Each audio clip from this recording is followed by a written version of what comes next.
Islam yang yang banyak memenangkan perang terkadang musnah dimakan dibalas lagi gitu dengan peperangan. Karena kenapa? Dampak perang itu memang seperti itu. Coba di Indonesia ini Pak, maksudnya dengan cara dakwah, dengan cara akulturasi budaya dan sebagainya, bukan dengan perang. Maka sampai sekarang awet tetap mayoritas. Dulu di Cordoba, di Spanyol itu mayoritas Islam, Pak. Makanya yang lahir ulama-ulama besar, Imam Al-Qurtubi di sana, Averroes di sana, besar-besar. Sekarang mana Islamnya di sana? Enggak ada lagi, sedikit Pak.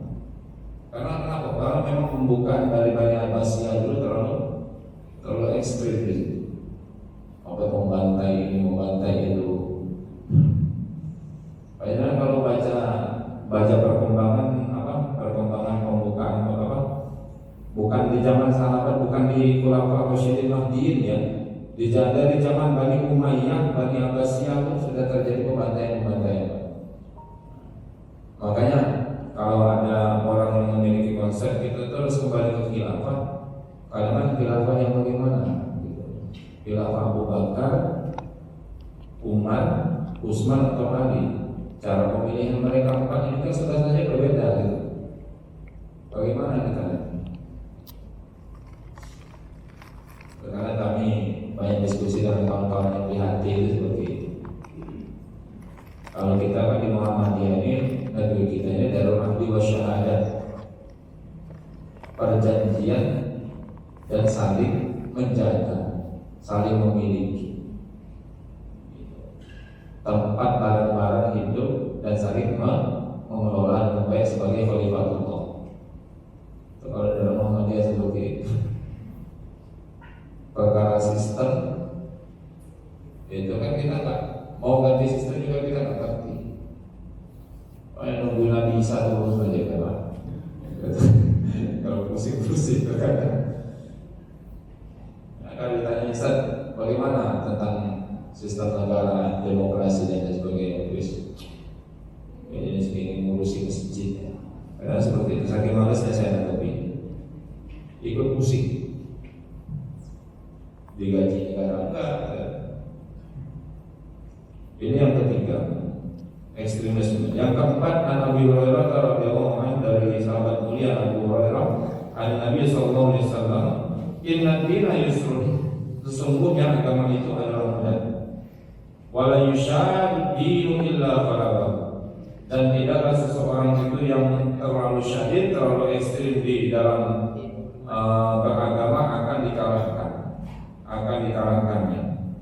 Wasaddidu wa kharibu abshiru, maka di dalam beragama itu bersikap luruslah, wa kharibu abshiru, dan mendekatlah kepada Allah Subhanahu wa taala, wa abshiru, dan berikanlah kabar gembira, wasta'inu, dan selalu meminta tolong kepada Allah Subhanahu wa taala, bil ghadwati, di pagi hari, wa roha, dan petang hari, wa syai'in min ad-dulja, dan sebagian dari malam. Rawahu Bukhari.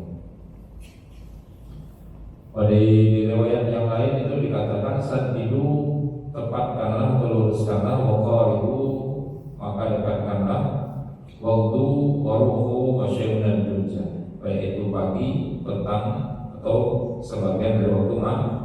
Al-qasdu tertentu, sedikit-sedikit maka engkau akan sampai di dalam agama ini. Masyaallah muslimin ya Rasulullah sallallahu alaihi wasallam. Kandungan hadis ini terdapat at-targhib fi ikhtiyari awqatin nasyati lil ibadah. Terdapat at-targhib, motivasi fi ikhtiyari, di dalam memilih al-awqat, waktu-waktu an-nasyat, ketika semangat bil ibadah, ketika ingin ibadah. Jadi di dalam hadis ini itu kita dimotivasi oleh Rasulullah SAW untuk memilih waktu yang tepat di mana badan kita itu lebih enak untuk beribadah.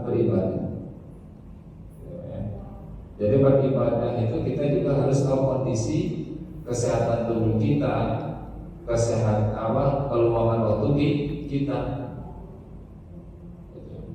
Itu beribadah konteks pribadi yang sunnah. Ya. Kalau kita luang, sholat duha pagi hari. Kalau waktu kita luang, di sore hari baca Quran, zikir petang, kan banyak seperti itu. Kalau lagi sakit jangan dipaksakan. Sakit dipaksakan puasa Senin Kamis. Sakitnya asal mampu tambah jadi, Pak. Itu sama saja itu menyakiti atau menzalimi diri sendiri gitu. Kita harus tahu juga kondisi kita. Kita ini fisiknya ini bagaimana di dalam beribadah. Jamaah sholat jamaah di masjid. Kalau sudah batuk itu ya sudah, jangan dulu ke masjid. Apalagi masjidnya ini AC, virusnya nyebar semuanya, malah kita menzalimi orang lain. Santai saja, udah di rumah saja. Toh kemarin sudah ditulis sama Allah, kalau kita memang kebiasaan ke masjid, nanti pahalanya juga sama gitu.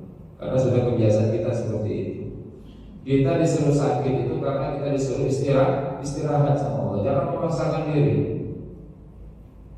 Udah sakit, jalan susah, berdiri nggak bisa. Pengen ngimami, Pak, diganti dianya marah gitu.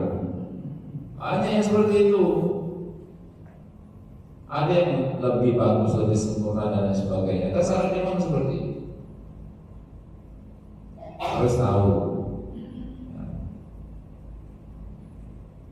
Lagi batuk, lagi bersin dan lain sebagainya. Orang lagi baca ayat itu terkadang dibatuk, langsung hilang dia. Saya melihat Ustaz itu lagi ngimami kan, ada yang batuk itu langsung bingung ayatnya di mana. Saya bilang ada seperti itu. Terkadang ya, mungkin pengalaman juga. Padahal mungkin pengalaman juga kadang-kadang ada yang ganggu betul. Lagi ngimami tiba-tiba batuknya batal gitu. Batuknya batal, akhirnya buyar semuanya.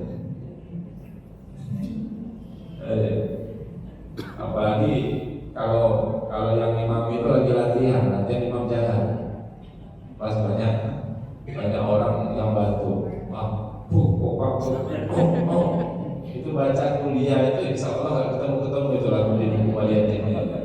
Saking bingungnya, saking gergetnya. Itu karena kalau memaksakan, kalau sudah sakit di rumah saja sudah, insya Allah pahalanya juga sama. Karena kita sudah dicatat oleh Allah itu bahwa ini ahlul masjid, sakit dia ini harus istirahat apa. Malah orang yang sakit itu adalah orang yang paling dekat dengan Allah. Ketika kita lagi sakit itu ya dosa kita itu diangkat, nikmat kita diangkat. Ketika disembuhkan, dosa kita hilang, penyakit kita hilang, nikmat kita dikembalikan lagi. Itu sakit pun rahmat juga. Sekarang musim ya, musim orang batuk, musim orang pilek, pancaroba seperti ini. Makanya ketika kita baca itu nggak usah di rumah aja, takutnya mengganggu. Terkadang juga kadang anak pilek batuk dipaksa bapaknya ikut ke masjid, memaksakan. Bapaknya ekstrim tadi itu, bapaknya yang ekstrim. Saya tegur itu kayak gitu. Saya tegur itu banyak yang seperti itu. Saya juga ngajak anak kalau masjid itu, cuman kalau lagi dalam keadaan sehat. Kalau dia pilek batuk rumah, jangan nyebar penyakit. Orang yang sehat nanti bisa jadi ketularan. Di situ kita mikirnya yang sehat. Dipaksakan, nggak bisa, pahalanya 27 kali. Iya, cuman terlalu ekstrim. Di sini itu ya, ikhtiar fi awqatin nasyati lil ibadah. Di sini ada motivasi kita untuk memilih waktu yang tepat dalam beribadah. Ketika sehat, ketika luang. Baca Quran pun kita nggak mungkin kita nggak punya waktu luang. Lebih nggak mungkin kita nggak bisa meluangkan waktu dalam satu hari. Pasti bisa meluangkan waktu sedikit saja. Baca Quran itu setengah juz 15 menit paling enggak. ada 15 menit. Setengah juz 15 menit. Satu juz saja kalau belajar setengah jam.